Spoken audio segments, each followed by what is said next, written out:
The Athletic.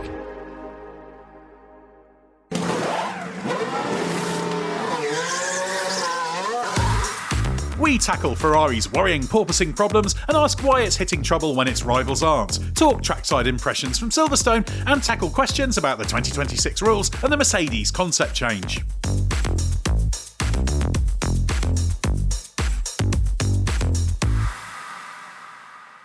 Welcome to another episode of the Race F1 Tech Show. I'm Ed Straw, and back with me, and very welcome to, is the living legend himself, Gary Anderson. Now, Gary, you've been to a lot of British Grand Prix, plenty of races at Silverstone as well. You were, for a very long time, a local at Silverstone, both living and working, but that must be right up there with one of the best British Grand Prix you've been at. Yeah, it was very good. The thing I liked about it, that was really interesting for me was it was a complete team event, even right up to the end, whenever that last call for slicks was again, the call for tyres and the different tyres, and we had softs and the hard tyre out there trying to sort of scrabble for grip in slippery conditions. And so, as I say, it wasn't just a driver and a good car dominating. It was actually a whole team event. Some made mistakes, some didn't make mistakes. End of the day, the end result was that Lewis won it, and I'd have to say that whenever the first slippy part of the situation arrived about lap 18, Lewis definitely can feel the grip level of a car. I mean, he caught George Russell very quickly. Now George was leading in the field and leading the field, so he was going to be the first one to make mistakes, whereas Lewis could have a look at what mistakes George was suffering from and react. He had, as I say, initially he had a couple of seconds, so he could see where George was having a bit of a slippery moment and not make the same mistake. So yes, it's easier to follow than it is to lead in those conditions, but even still, as I say, through his career, Lewis has always been very good at finding the grip level of the track in those changing conditions.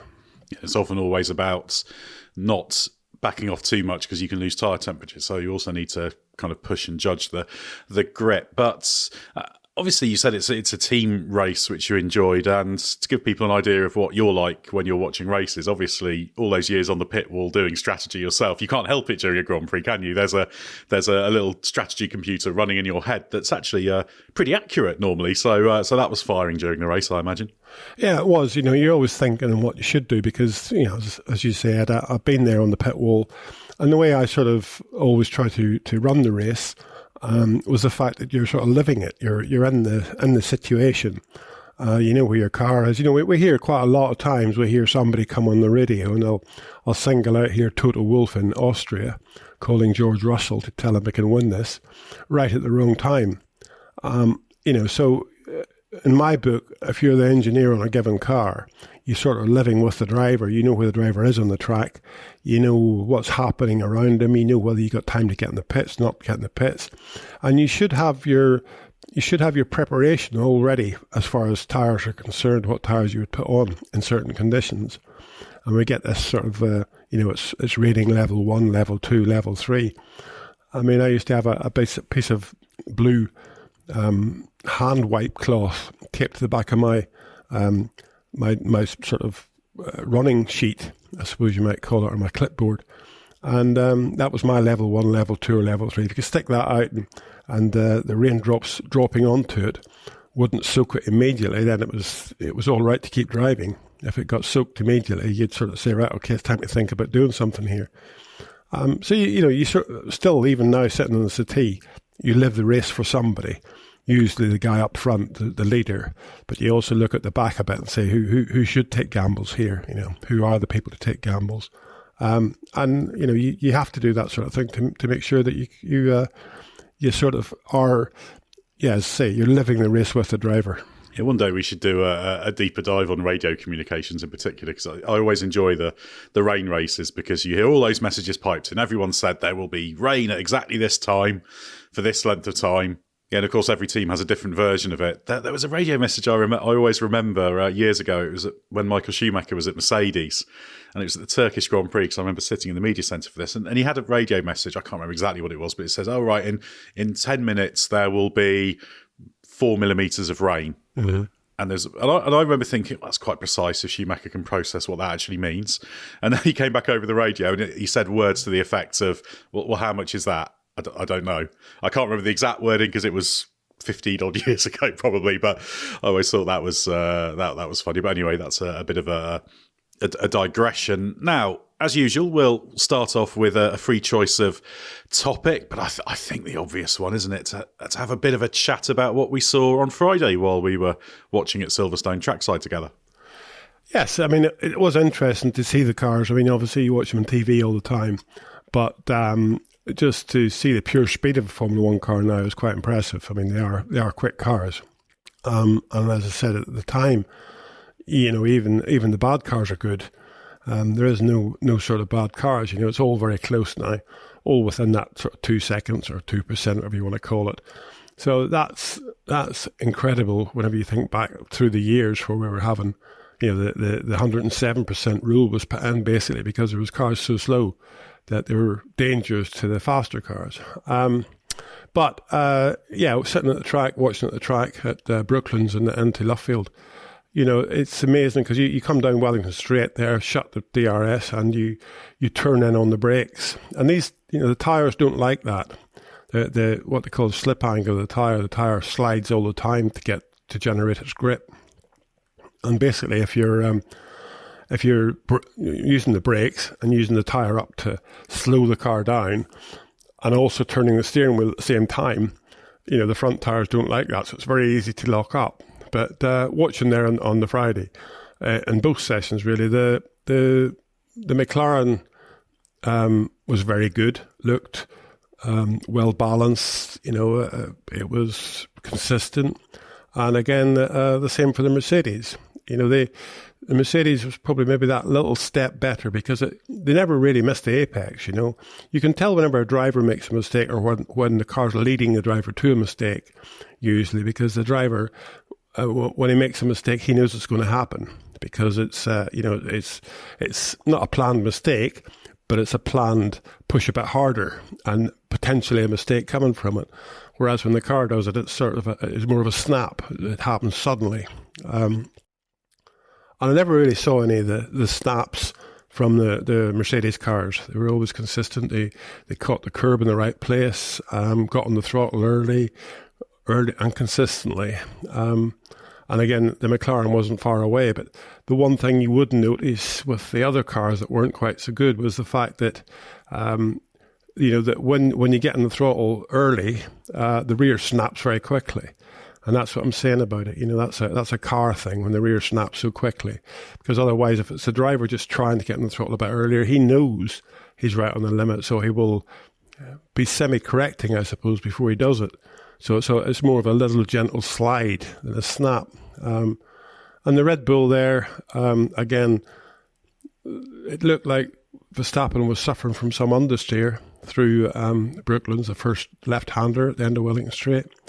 Not a huge amount of understeer, but it's something that obviously they needed to address. And, it's one of those sort of situations where I think you can tell when you see good cars on the track, but more not from the speed they're travelling at because they're all travelling very fast, but from the consistency of the line, from the amount of times they can get to the apex. And that's where Ferrari seemed to be struggling a little bit. They were a little bit more random as to getting the apex. They would be half a car's width very quickly, difference between one lap to the next.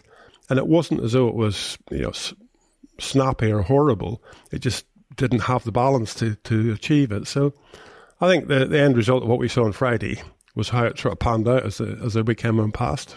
Well, I should say, just to show off how good your eye is that you wrote a piece that ran on the race website and you concluded it saying, based on what you saw in that session, I wonder what odds you could get on a Mercedes 1-2, which of course is what happened in qualifying, and then a Mercedes win could have been a 1-2 in the race. So, yeah, it showed that what you were seeing from the Mercedes was real. And that's always the thing about trackside, isn't it?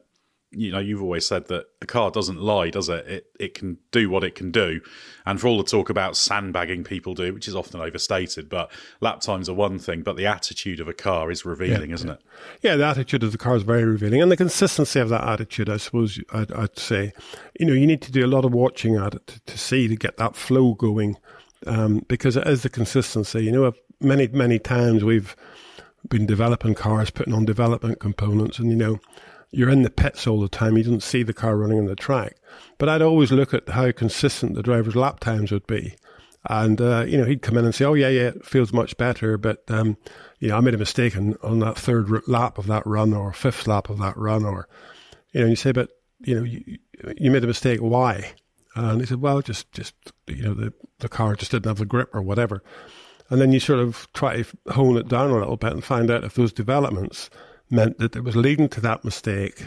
So you've got to be able to analyze all that stuff. And when you're out on the track, you can see some of that stuff and you can see the consistency.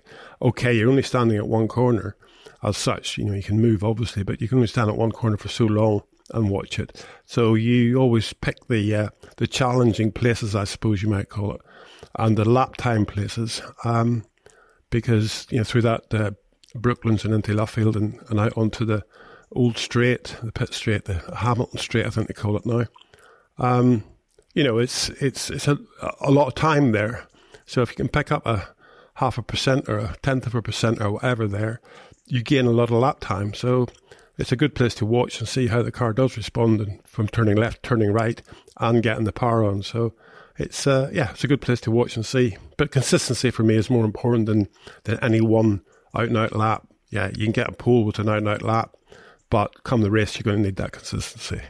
And the point you made about there being no bad cars anymore is it's impossible to overstate how big the difference is from even 10, 15 years ago when you watch, you would see much more, I tend to call them disconnected cars where you could very visibly, easily see the limitation just like that. Yep. Now it's much more subtle. And sometimes you see that right at the start of the year. So we watched in Bahrain. I remember when we first went out to watch in testing, and the Alpine came past a few times, and it was all over the shop. And that's a bit worrying, isn't it? But the Alpine, obviously, they've done what they've done with it because it wasn't just overweight; they had other problems as well. And Alpine actually was one of the slower cars at Silverstone, but there was no hint of that car a few months ago looked so horrible. No, when we looked at it in Bahrain, I mean, every corner, every lap was a new adventure, I think, for the drivers, you might call it, because it was just so inconsistent as far as lines were concerned, braking point, turn in, where the car would head for after it, the traction, the levels of traction. So it really had a lot of problems, and it wasn't just weight, because obviously with weight, the fuel loads go up and down, and that's should be a linear thing. You just go slower if it's heavier, and you go faster if it's lighter. But it doesn't create those problems we saw in Bahrain by any means. And again, you saw the Sauber. It wasn't great in Bahrain. There was a few of them, and you sort of look at it and think. The one thing we did say, Ed, I think, as well, was the Haas looked good. It just, it was running around and they were doing their homework, because the problem they had in 2023 was all this tyre degradation. So we looked at the Haas in Bahrain and said, well, it's obviously running heavy, because the car itself is consistent and looks well balanced and all that sort of stuff. And I think they're proving now that what we saw there again with the Haas wasn't bad, wasn't wrong. What we saw with the Alpine wasn't wrong. So yeah, there's a lot of merit in going out and having a look, and I think some of the engineers will actually benefit. And go out and have a look, but take it serious. Don't go out and have a look for a little bit of a jolly and a couple of hours off. Go out and actually take it seriously what you're seeing, because what you're seeing is real. It's happening, and you can pick up these things. You won't be able to tell within a tenth of a second what a car's doing around a given corner, but it is the poise and the consistency of it lap after lap that you're looking at, and just seeing how the driver, how near the limit the driver can take it lap after lap and be consistent. I think it's particularly relevant with this generation of cars because they are heavy, they are unwieldy. Slow corners, it's hard to get them in. They're prone to that understeer. They're prone to the high-speed oversteer as well. And if you've got a car that is consistent, for example, that the Haas in qualifying outperform the Ferraris, same mechanical platform, they do their own aero programs, but also using the Ferrari wind tunnel. So I have no doubt the Ferrari had more downforce notionally, but the Haas was consistent. And that's the great thing I think about this Haas team this year under Io Komatsu, is that they focused so much on just the nuts and bolts, all the stuff you always talk about, the consistent car the driver can drive, understand your tyres, make sure you can go quickly in qualifying, but also quickly once you're into a steady state running the race. And that's the big challenge with these cars, because that pays you back so much. And Haas say now they've got a car that it works in low speed. Early in the season, it was weaker in high speed, but it works in high speed now. And actually, they've said that the medium speed is a bit of a weakness now, which they don't entirely understand, because that's not normally where you have problems. But I think that tells you a lot about the way that team's running now. Yeah, it is. All problems are solvable if you recognise a problem and you're honest enough with yourself to admit that you have a problem.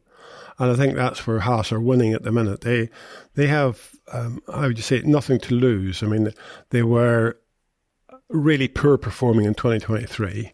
Obviously, they had major changes. We know that Nico Hülkenberg is a quality driver, I suppose. As he is good as the guys at the front, if he had the right car, who knows? He probably deserves that chance, but I don't think he'll ever get that chance now, to be honest. So all he can do is do the best he can with what he's got, which is obviously he's doing a very good job at that. But as far as the car is concerned, and comparing it to Ferrari, which is obviously not a sister team by any means, but it's a close-knit team, this low downforce, low speed grip level, high speed grip level, the two go hand in hand. The thing about the car is to get good grip levels at low speed, you've got to produce downforce at high ride heights, because by definition the car's going slower the ride height's high. And you've also got to produce good downforce when you put steering lock on the car, because again, by definition, tighter corners have more steering lock. So then if you achieve that, that's all great. But when you start going faster, that more downforce from the underfloor that you've generated at high ride heights, it just doesn't go away. It just builds up because the car's getting closer to the ground, so it's actually working harder and harder and harder. So at high downforce, then you get airflow separation problems, and that means that the car, when it's near the ground, can be a bit of a compromise. So you need to find the right balance, or you need to find the right geometry in the underfloor to make sure that it manages its change of speed and change of height itself. In other words, the separation problems aren't catastrophic. They're just small separation areas that just control the downforce increase to a certain level. And that's where I think Ferrari are struggling at the minute. Those two, they don't seem to really separate those two at the moment.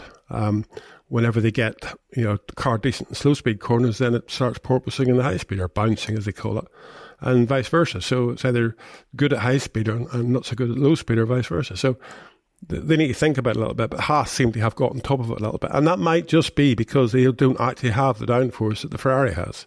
Well, we're going to get into Ferrari in a bit more detail in a moment, so let's take a quick break and then we'll delve more into them.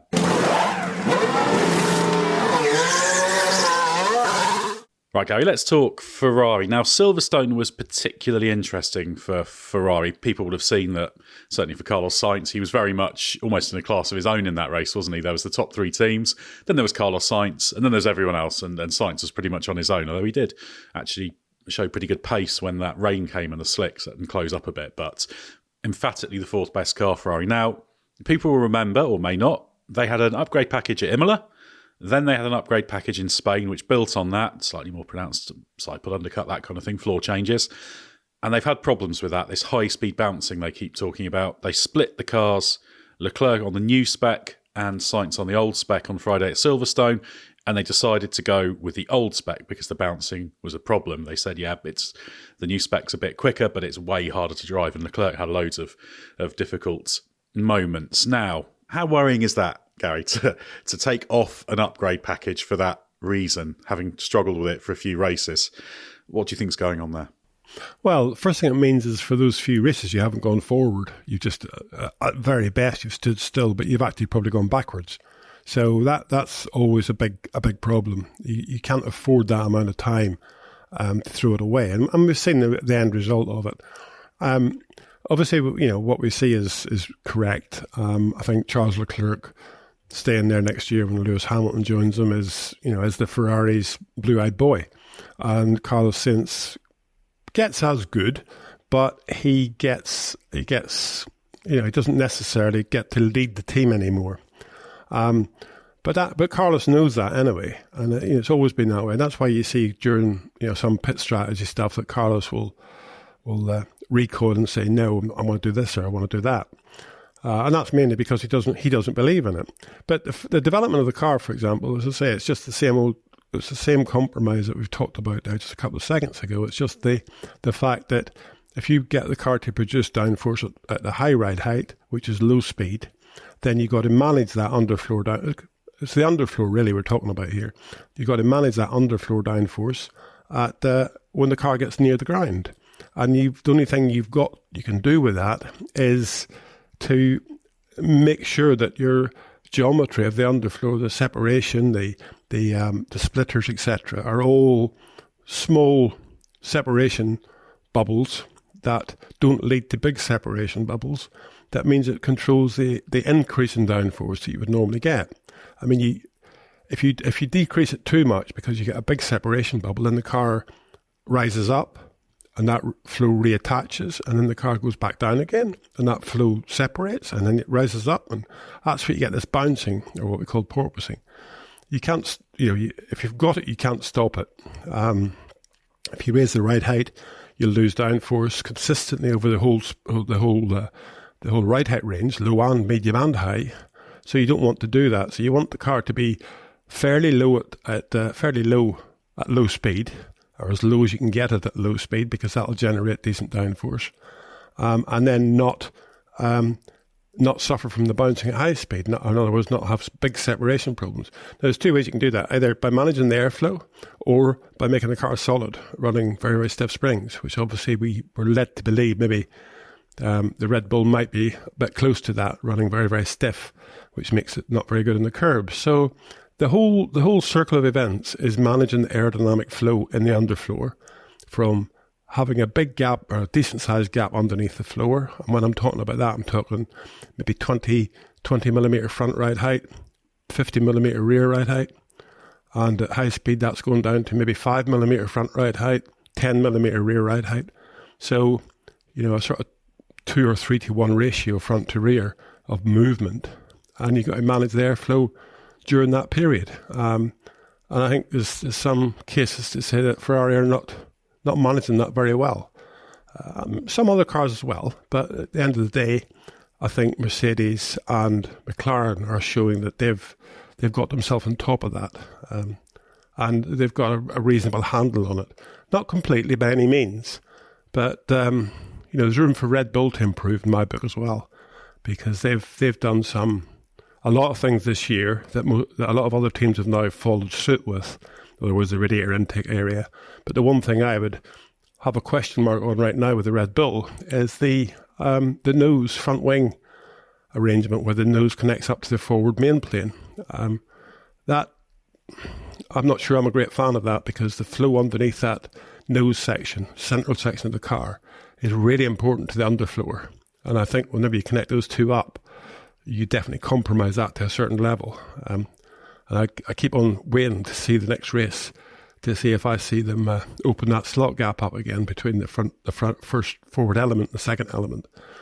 I've got a feeling in my water we will see it sometime. I'm not sure when, but I'm a bit surprised that they haven't headed in that direction, because the flow there is really critical to the underfloor.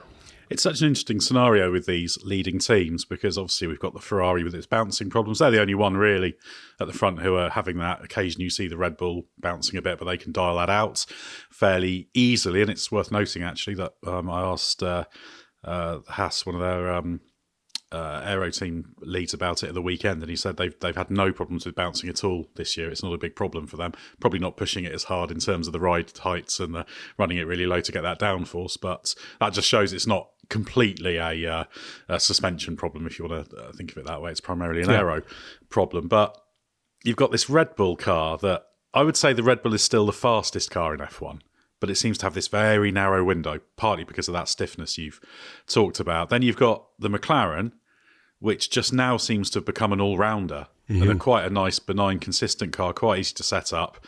And I think you can make a case that the McLaren's the best car, because it's the all-rounder. It's the one that always gives you what you want, even though on any given day. For example, most of Austria, the Red Bull had a clear advantage in Grand Prix qualifying and the first couple of stints of the race. And then you've got Mercedes that's kind of inching up towards McLaren territory. And it's a really interesting question in this battle as we see this development race go on over the next 18 months. What's the better approach? Do you just go for this absolute peak and try and kind of tiptoe across that tightrope, as it were, as Max Verstappen's having to do, or is it better to go the more McLaren Mercedes route? I don't really know what the answer is to that, and I'm not sure teams necessarily will. Well, I think the answer lies in looking at your two drivers. We got Max Verstappen and we got Sergio Perez. I think you'd have to question the fact that it's an all-round car. And again, at McLaren, you've got Piastri and Norris. Obviously, both of them are capable of doing the job. And again, Russell and Hamilton. Again, Silverstone showed they were both capable of doing the job. Piastri's been a little bit unlucky because I think his real true worth is a bit better than what we've actually seen. But either way, it's from my point of view, the peaky downforce. Red Bull have gone that way for sure. Or the peaky car, they've gone that way for 2024. And that's because they had nowhere else to go. It's the end of this set of regulations, or coming up to the end of this set of regulations, third year. They've been a dominant force in 2022 and 2023. And, to take the next step is really tough.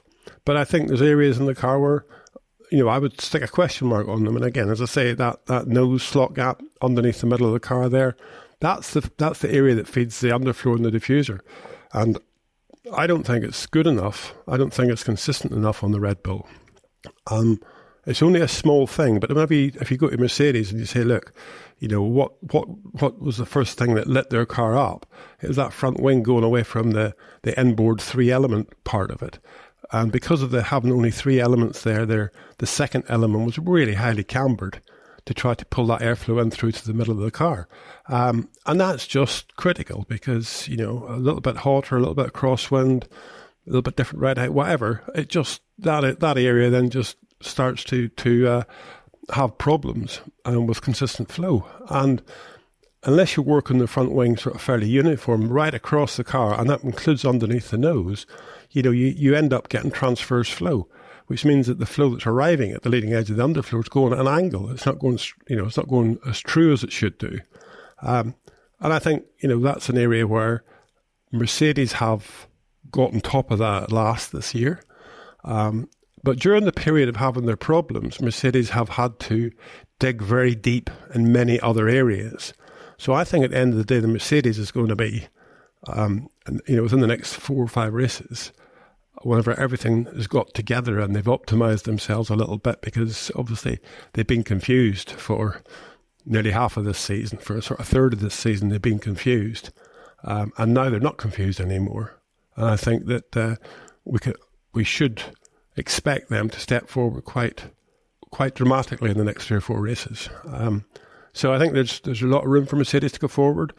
I think McLaren might just have semi-stalled out a little bit. I don't know that they're going to be... I think they'll be competitive, but I think they might have stalled out with their development path just that little bit. And I think Red Bull have got work to do. And that, of course, leaves Ferrari as the odd one out almost with this problem it's got. The interesting thing with Ferrari is that it does seem to be the last of those 4 to really get on top of the bouncing. And the thing that worries me there is obviously this upgrade package. They're intending to bring it back for Hungary, but they might adapt it. They can't 100% commit to it because they've got to work out the pathway to take. But the bouncing problem's been there all year. And one of the many things technically with F1 cars I've learned from you is often you have these problems lurking there. And as you continue down a development path, squeezing more out of it, you don't just make the performance better, you magnify everything. And that can include a problem that's trivial at one stage and quite happily manageable, gets kind of amplified, and then the bouncing becomes a huge problem. And it seems to me that potentially the solution there isn't just about, this upgrade isn't working, because it was there in the Imola one, which was a very, very similar direction. This was just a step forward from that.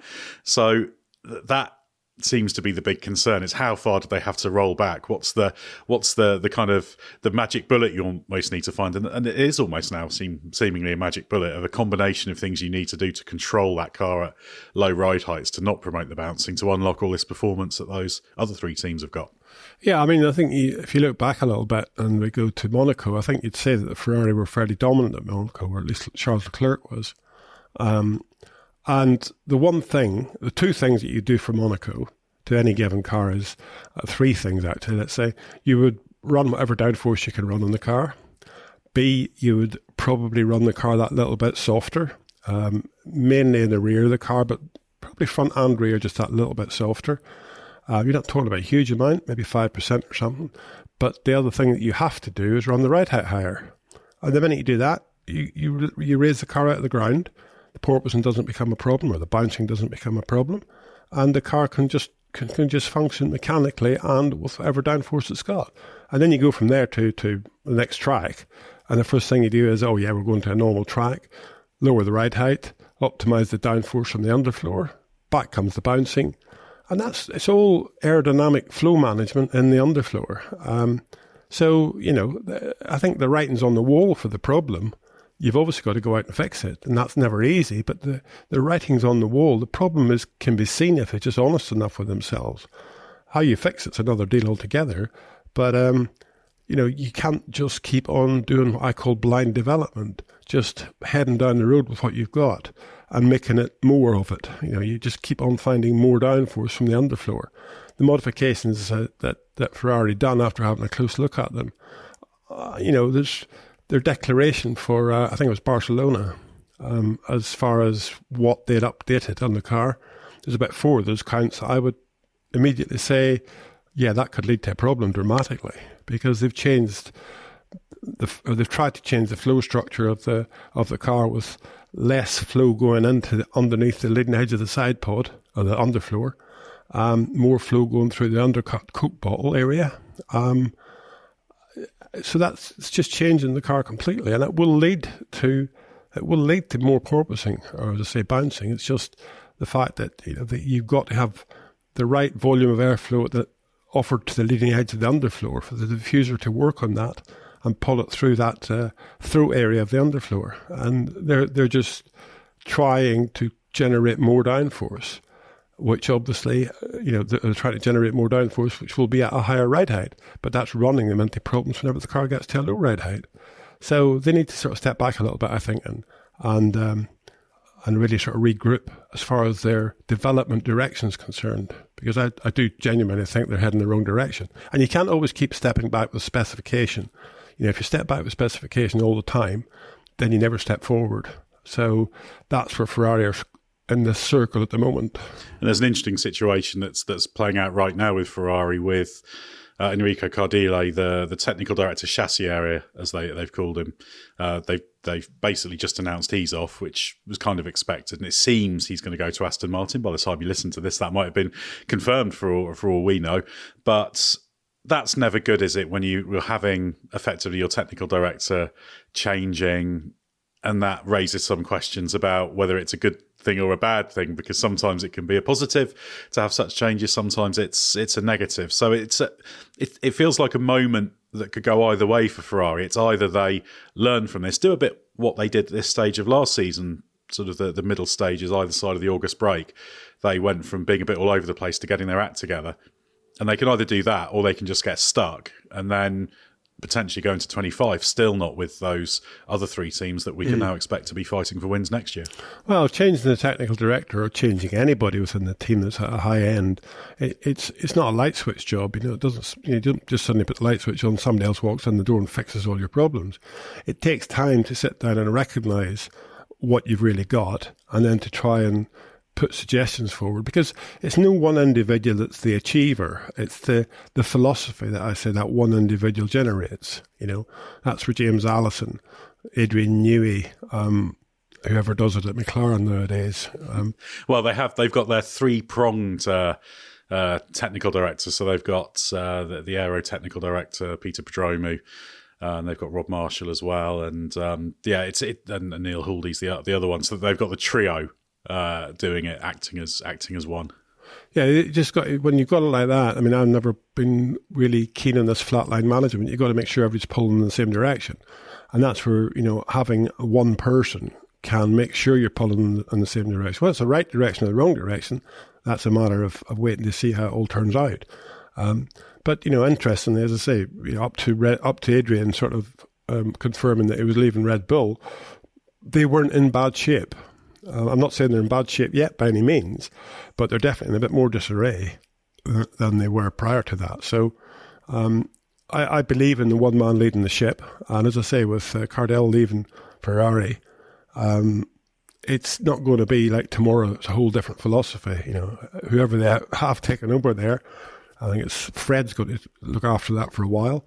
But again, Ferrari have been through that with Binotto. There's the team principal and the sort of technical director. Should that be the same person? I don't believe it should be the same person because their credentials should be completely different. So you're either good at one job or you're good at the other, but being good at both jobs is not really what I believe is the correct solution. But anyway, Ferrari have decided that they're going to let this happen and they're going to regroup. But I can see that, a 6-month term before they sort of benefit from any regrouping that they're going to do. Yeah, well, funnily enough, they've said that on the interim basis, Fred Vasseur will be overseeing the that role. But obviously, that's I think just because he's got ultimate responsibility. But I think Loic Sarra will end up doing something there in terms of the fact that he's going to be moving in. So yeah, there's lots going on there. But yeah, a very testing time for Ferrari, you'd have to say, and it just sums up again the complexity of these cars and the fact the car concept almost now is less about what it looks like and it's more just about all those assumptions on what ride heights you're trying to achieve, how you're trying to achieve it, exactly what condition you're trying to get it to do what, because you've got to give something away somewhere, and it's I guess the question whether they can get on top of that. But I guess the final point that's worth making is that this is looking spectacular for next year, isn't it? And the possibility of a real multi-car battle for the championship just in time for the rules to all change in 26. So good news for the next 18 months. Yeah, I think the one thing about the rules staying pretty stable for next year is the fact that most people will keep on adding, dotting the I's and crossing the T's, as I call it, adding a few little bits and pieces here and there because there's nothing to lose. I would be surprised if many people really go through this winter and build what they might call a completely new car, because I don't think there's anybody out there that needs to. Maybe Sauber need to because of their future involvement with Audi, or maybe they can do. But, the rules for 2026 theoretically get released for the teams to start work on it on January the 1st, I think it is. So you're going to want to put all your eggs in that basket because 2026 is just round the corner. So for 2025, as I say, I think this will be a continuation of 2024. And it'll be a 48 race championship as such, I suppose, with 2 years added together. So there's nothing to stop you from keeping on trying to get better as 2024 goes past. So I think Red Bull need to keep an eye on the rear view mirror because constructors championship wise, they're not exactly leaping ahead with it anymore. And obviously Sergio Perez is having a bit of a troubled time at this point in time. And what happens there, I don't know. But I think with even the two Ferrari cars, when they're in reasonable condition, they can both score good points. The two Mercedes cars, when they're in reasonable condition, can score good points. The two McLarens can score good points. So there's 3 teams coming at them there from a distance. And all those teams scoring good points means that Red Bull, because they're not two-car dominant, will not be scoring as good a points. So, yeah, it's interesting to see how it all unfolds. Yeah, we won't get too much into the second Red Bull driver. There's all sorts of possibilities going on there. Certainly we can't assume that's going to be staying as it is with the second car for the rest of the year. Amazingly, not long after he did his new contract, but that's a topic for another day.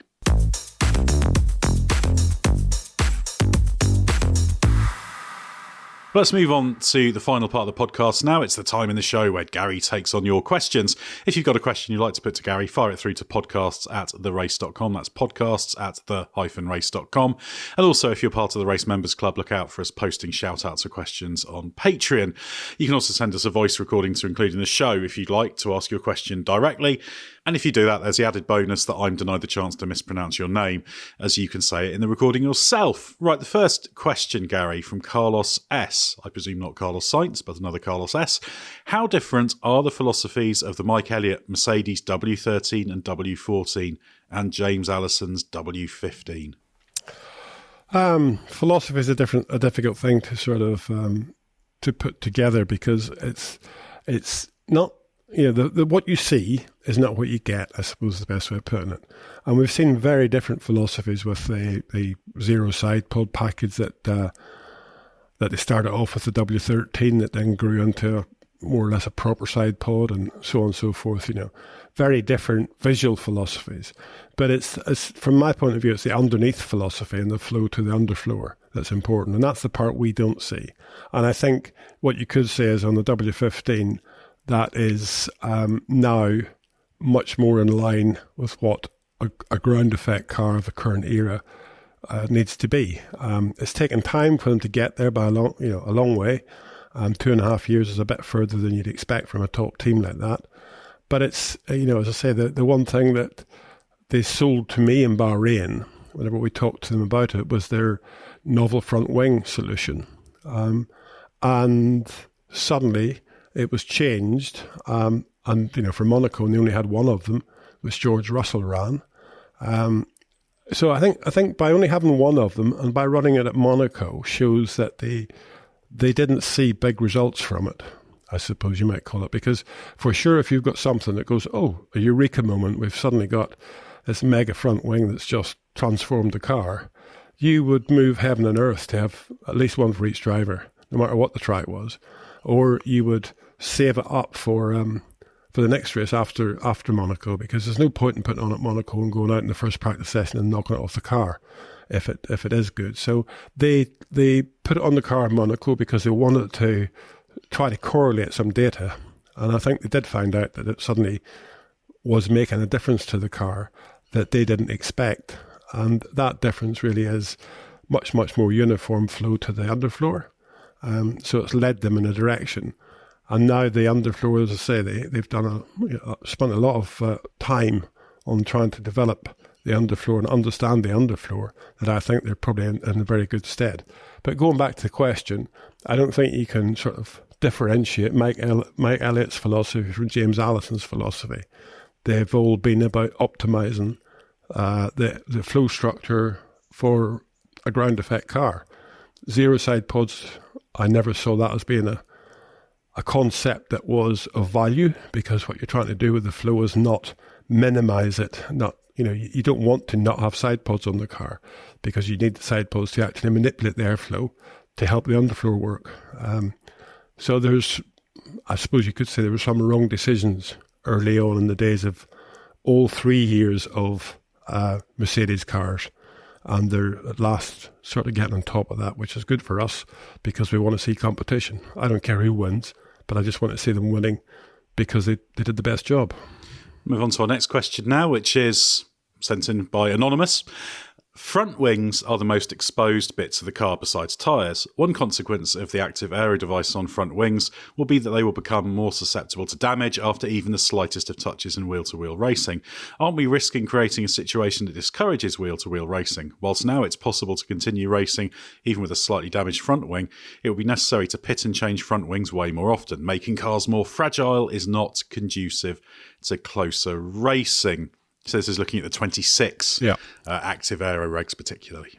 Yeah, I mean, I haven't gone through the regs for the 26 car yet in great detail, because I do consider they'll be they'll be changing quite dramatically, I think, over the next few months, because I don't think anybody's really satisfied with them.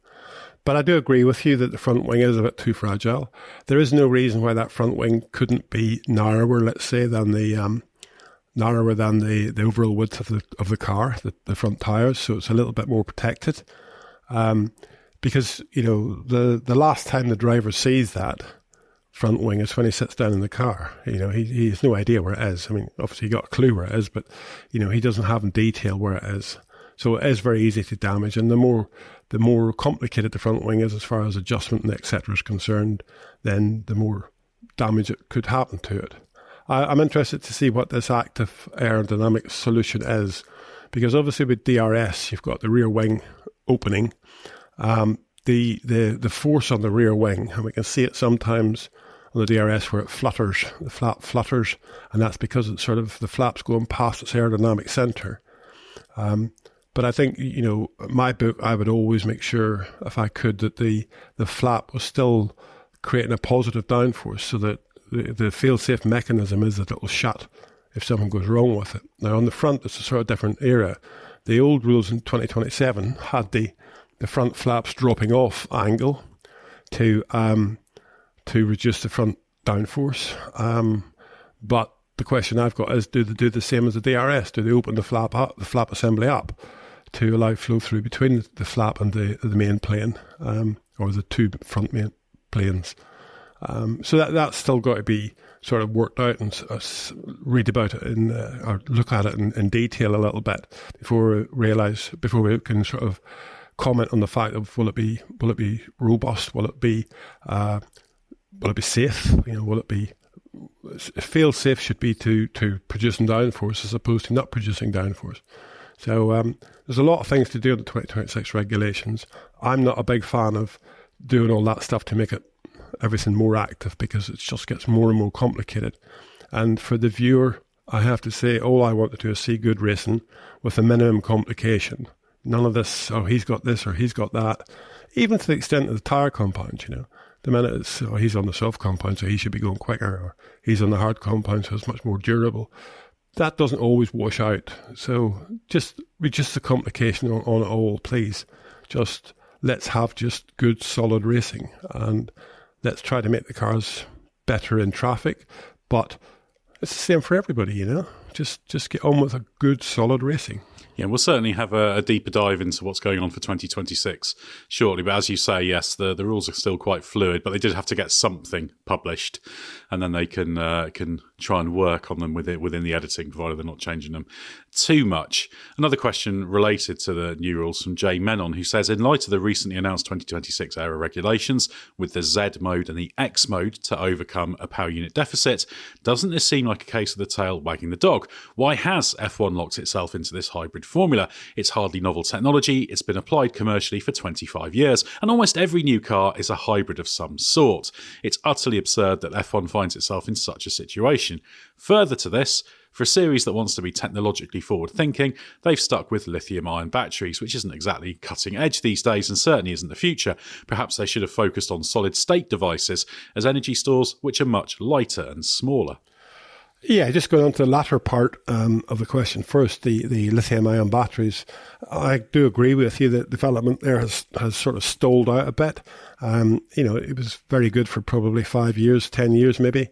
The density, power density was just increasing, but it has stalled out. And the reality of it is, there's just, because of the road car situation, there's just millions of batteries being used all over the world. And, that's never a good thing.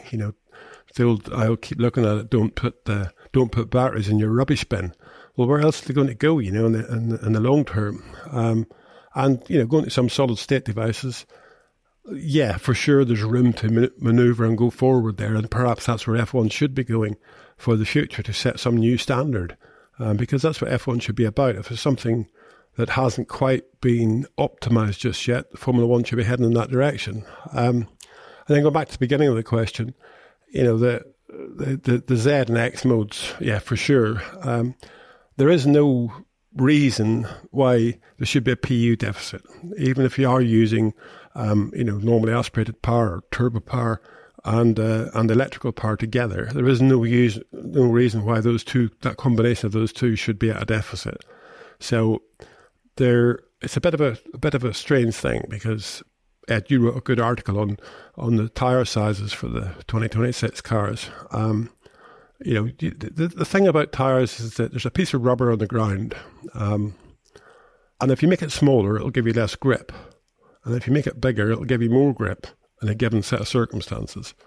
So making it smaller seems a bit of a strange thing to me if you want to generate similar cornering speeds to what we have now. It's all right. They've got around that problem by saying that although they're smaller, the aim is to have limited grip reduction, to have about the same grip. So that's the thing that's really worrying me about some of these things. there's some heavy lifting being done by some wording about outcomes. Let's put it that way. Well, you were probably around last week when we had the general election, and all the MPs were promising this stuff, Ed. I think that's probably relates to tyres as well. You can promise many, many things. It's about delivering. It's going to be, that's going to solve the problem, delivering it, not promising it. And, if you take, I think Silverstone, the front tyre pressures were 28.5 PSI minimum, which, when we went to 18-inch rims, etc., with these tyres, the plan was that the tyre pressures wouldn't have to be so high. And that's a ludicrous pressure on a front tyre. Yes, it's the same for everybody, so it doesn't really matter what it is, but it's still a ludicrous situation to get maximum grip out of a tyre. Whenever you look back in the old days, we were looking at 20 psi as being a very high front pressure. Now you get 28.5. So, yeah, all the promises on tyres, I'm not quite sure I agree with. I want to see the end result of it. But I think it's anything you do to complicate the formula is wrong, because it will mean that one team will get on top of it and the other team won't, and you'll separate the grid again. We have got pretty good racing at the moment, pretty competitive racing at the moment. It's been getting better this season than it was over the last 2 seasons. And that's because people are catching up because of regulation stability. So, let's not throw the baby out with the bathwater. Just please look at it a little bit. As I said to you, Ed, on Friday when we were watching Silverstone, one of the things I do with the new regulations is get rid of the weight distribution window that the FIA have in the regulations, because that will allow the teams to optimise the car around the tyres. And I think that would be one of the biggest assets to reduce this, what we call this, low speed understeer and high speed pendulum effect when the car goes into a spin. So there's lots of easy ways to do things, but we just seem to not take that easy route. We end up with just complicating it so much that, to be honest, when you're sitting there watching it, you have no idea what's going on. I mean, I watched the IndyCar race last night from Mid-Ohio, and they've introduced their new hybrid package. And all I could see on the screen was green and red lights flashing up and down. It's madness. What did it do to the racing? Not very much. The racing was still racing, but did it change anything? No, it just cost a lot of money. And does it make it better? No, it doesn't make it better, because it just detaches it a little bit more from the viewer, because you just have no idea what's going on. But you're still just watching the racing because the racing is good. So don't complicate it, make it simpler, get away with all this active aero, do away with DRS, make the cars a bit smaller, make the cars a bit lighter, get rid of that weight distribution window that the FIA have, reduce the width of the front wing so it doesn't get damaged so much. Just do the basics and let's get on with the racing around the cars, that more or less the car regulations that we have now. I imagine there'll be a few people listening, standing up and cheering some of those sentiments. But it really does sum up. There's a phrase in the question that said it seems like it's a case of the tail wagging the dog. And that's exactly what we've got with the 26 regulations. It was entirely built around this desire for 50-50 conventional power and electrical power. A laudable objective, and I believe that high targets should be set because Formula One's great at developing technology very, very rapidly in that regard. However, because that's created a bit of a power deficit, because there's only so much electrical power you can harvest and put in. That's why they've had to cut back on the drag of the cars so much, and that's why they're looking for all these ways to cut the drag, make sure the corner performance is there to ensure the cars are quick around a lap, and that's basically all to tempt in power unit manufacturers. So it's got Audi in, great. Obviously, Ford are now coming in for 26 as well. Honda have recommitted. They might not have done without that. We don't really know exactly what would have happened there because they pulled out, then they came back in. And this is the problem I think, because what you were talking about there, Gary, was having a set of regs that produce the best on-track racing, the best product, if you want to put it that way. And Formula One is an entertainment product, isn't it? And I actually don't think that's incompatible with good racing, because it's entertaining if it's good racing. And within that, you have the technology, and it needs to be proper and everything, not contrived, not artificial, just great racing, which Formula One over the years has often provided. And there's always something with these rules, isn't it? There's always one focal point, pretty much, that overwhelms everything else. And it's the engines in 26. And you probably say that actually the 2022 changes, which were designed to improve the wheel-to-wheel racing, have actually shown themselves to be working pretty well in that regard. And then just as it's paying off, we've got this change, which is motivated by the desire to satisfy various power unit manufacturers. I can see how they've got there, but it is intensely frustrating, isn't it, that you've got this, right, this is what we've got to do, and everything else has to bend over backwards. And I think the mistake they're making is the chassis and the tyres and all those things, all the things that aren't the power unit, are having to do almost too much heavy lifting. I'm sure it'll be fine in 2026. It always is. They'll work it out. But you're looking at it and you're thinking, this could be a little bit dicey in terms of the end product. Yes, I agree with you. I think, it will work itself out. Whenever we come to 2022, well, the aim for quite a lot of years has been to reduce the vortex generation from a lot of these aero surfaces on the cars that was hurting the car behind, making traffic. Now, if you looked at Silverstone... by coincidence, it's just worth mentioning, all of that massively arose more significantly in 2009, when it was another objective, which was cutting the downforce and everything. So it just shows the endless chasing of the tail. Anyway, yes, it's to say the circle of events. It keeps on going round and round. But if you looked at Silverstone in the damp conditions, you didn't see any of those massive vortices coming off the outer corners of the rear wing. And that's the sort of thing that the teams have developed themselves. The regulations the way they were, the cars still generated a lot of vortice from there. So now, the McLaren, I think, started the trend with the rear wing flat really detached from the end plate by more than the regulations wanted it to be. But it's helped. That's for just that vortice. But now we've got a situation where they're producing more outwash from the front wing end plates around the front tyre, and that again hurts the other car coming up beside you.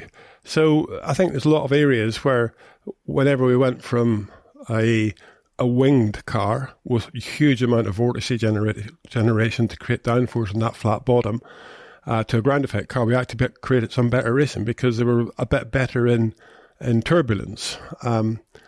So the racing become that step better. And now, instead of exploiting that another step, which is what you do in my book, get rid of the 4-element front wing and make it a 3-element front wing, make it a bit narrower so that it's harder to produce vortices outside of the front wheels from the end plates. Lots and lots of little stuff. Just take what you've got, dot the I's and cross the T's on it and move it a bit. And as I say, make the cars narrower, make the cars shorter, make the cars lighter. Do everything to try to make the car better, because that, at the end of the day, is what the driver's driving.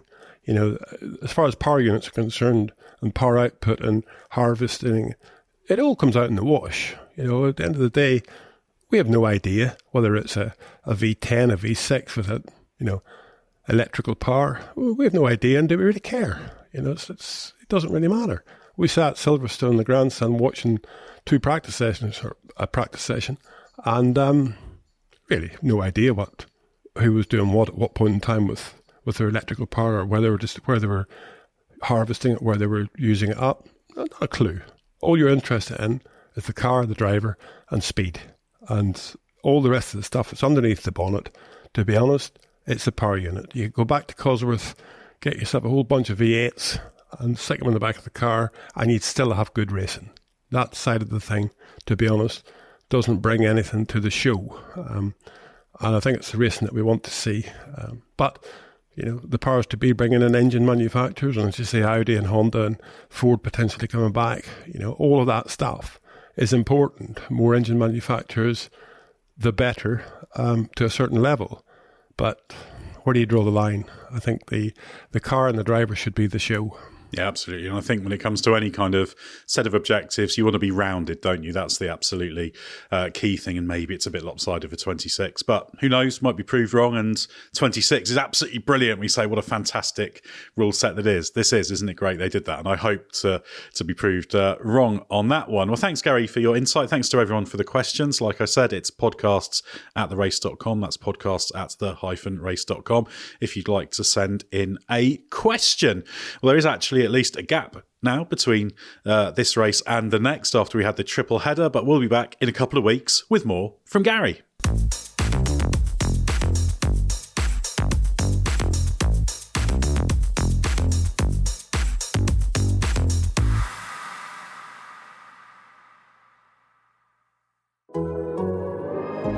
The Athletic.